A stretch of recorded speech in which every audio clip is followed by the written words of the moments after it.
Black Hat Ripple vise à unir les ergs grâce aux applications DAO.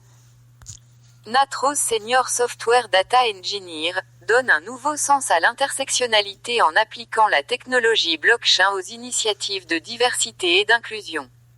En tant que co-responsable du Black Hat Ripple Employee Resource Group, ERG, Nat est toujours à la recherche de nouvelles façons d'améliorer la programmation ERG et d'engager les membres dans une conversation réfléchie.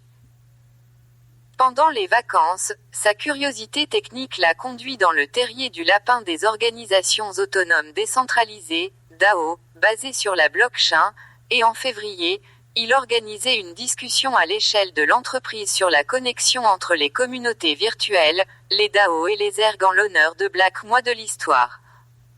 Notre entretien avec Nat plonge plus profondément dans les DAO et sa vision d'unir les ergs mondiaux grâce à une technologie de blockchain de pointe.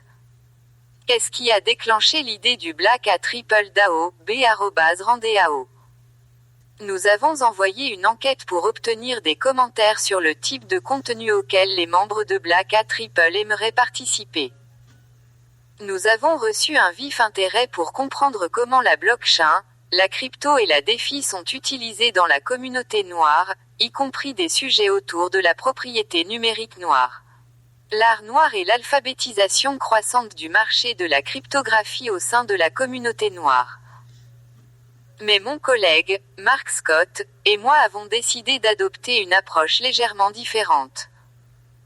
Nous avons commencé à explorer cette tendance émergente autour des communautés virtuelles où des individus s'organisant autour d'une idée ou d'une initiative travaillent ensemble en tant que collectif pour atteindre un objectif commun. Nous étions curieux d'enquêter sur ce qui se passe lorsque vous essayez de convertir un réseau numérique, souvent développé à partir de quelque chose comme un hashtag Twitter où les membres ne se sont jamais rencontrés auparavant, et essayer de le transformer en une organisation mondiale à but non lucratif. Black Lives Matter, BLM, est un exemple d'un nombre croissant d'organisations natives d'Internet issues de communautés virtuelles décentralisées.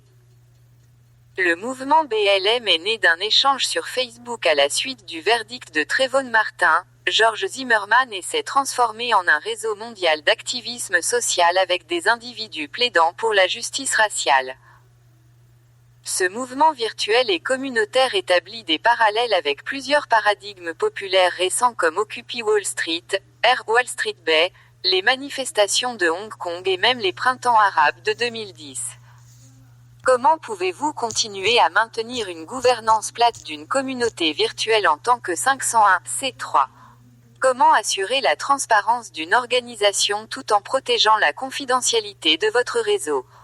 Cela semblait être un problème convaincant et nous avons utilisé cette prémisse pour rédiger des idées sur la façon dont les DAO peuvent être utilisés dans ce cas.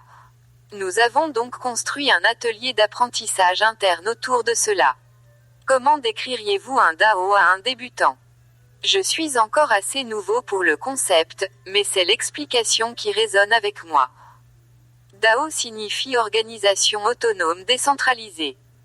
Décentralisé signifie qu'il n'y a pas de direction centrale et qu'une organisation se comporte comme une structure plus ascendante. L'autonomie implique le passage de la bureaucratie traditionnelle à des réglementations transparentes où la gestion et les politiques sont gérées par des processus informatiques démocratiques. Organisation désigne une entité native d'Internet qui peut refléter un projet, une communauté virtuelle, une entreprise ou un consortium.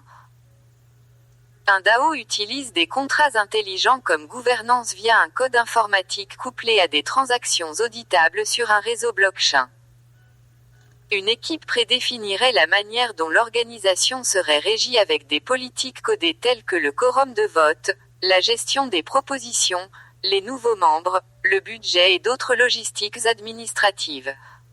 Ce code serait déployé sur un réseau et, bien qu'immuable, peut être mis à niveau et modifié ultérieurement en ce qui concerne la politique de vote.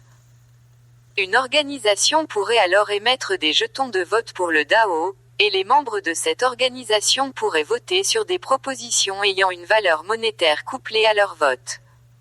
Si la proposition est acceptée, les fonds entrants pourraient être distribués à un portefeuille sur le réseau pour mener à bien la proposition. Comment les DAO peuvent-ils aider à renforcer les GRE et les communautés sous-représentées? Je suis tombé sur un grand sommet Tech Erg produit par le Kapor Center et les organisations 529. Ils ont réuni différents ergs de grandes entreprises technologiques pour discuter de la manière d'augmenter l'impact de l'erg au sein de leurs entreprises respectives. Certains problèmes récurrents rencontrés de manière globale par les GRE sous-représentés concernent le recrutement, la rétention, la visibilité, l'investissement communautaire externe, la faible influence au plus haut niveau de l'organisation et les opportunités de croissance limitées pour leurs membres.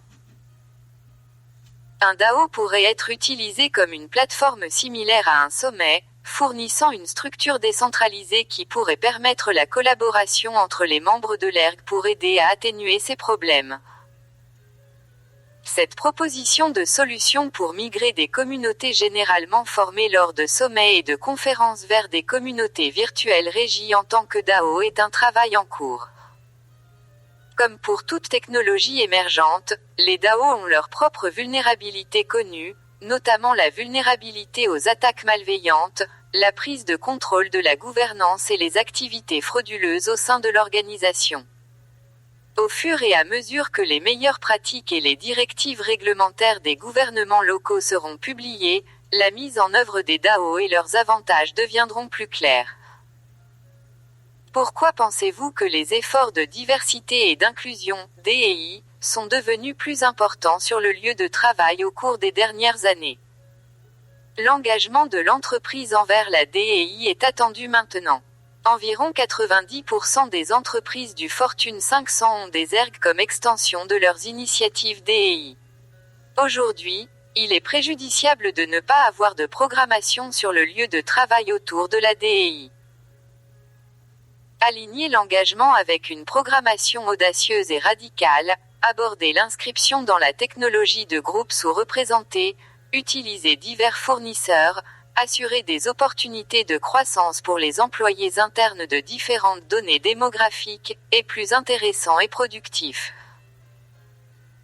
Il y a une demande plus élevée pour des lieux de travail plus équitables après que Covid-19 a fait surface plusieurs problèmes flagrants qui affectent considérablement certaines communautés démographiques plus que d'autres.